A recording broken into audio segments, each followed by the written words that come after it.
முன்பொரு காலத்தில் தெற்கே ஒரு சிறிய கிராமம். அங்கு பிறந்தது ஒரு மாயக்குழந்தை. அவனுக்கென்று ஒரு தனிச்சிறப்பு இருந்தது. எந்த உயிர் பேசினாலும் அவனால் கேட்க முடியும்.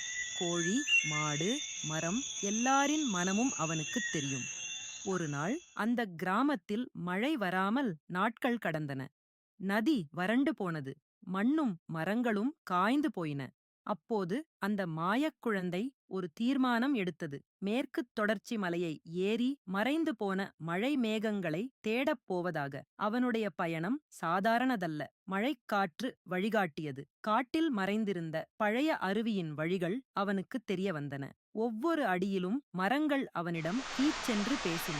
வன விலங்குகள் அவனை காப்பாற்றின. பாறைகளும் கூட அவனுக்கு வழி தந்தன. மலை உச்சியில் அவன் ஒரு பழமையான கல்லை தொடும்போது ஒரு மெல்லிய இடியுடன் மேகங்கள் கிளம்பின. மழை மீண்டும் கிராமத்துக்குத் திரும்பியது. நிலம் நனைந்தது. உயிர்கள் மகிழ்ந்தன. மாயக்குழந்தை மெதுவாக மலை இறங்கியது. அவன் எதுவும் சொல்லவில்லை. ஆனாலும் அவன் மனதில் ஒரு மகிழ்ச்சி இருந்தது. நமக்குள் இருக்கும் சின்ன சக்தி பெரிய மாற்றத்தை தர முடியும் என்பதை உணர்ந்த மகிழ்ச்சி.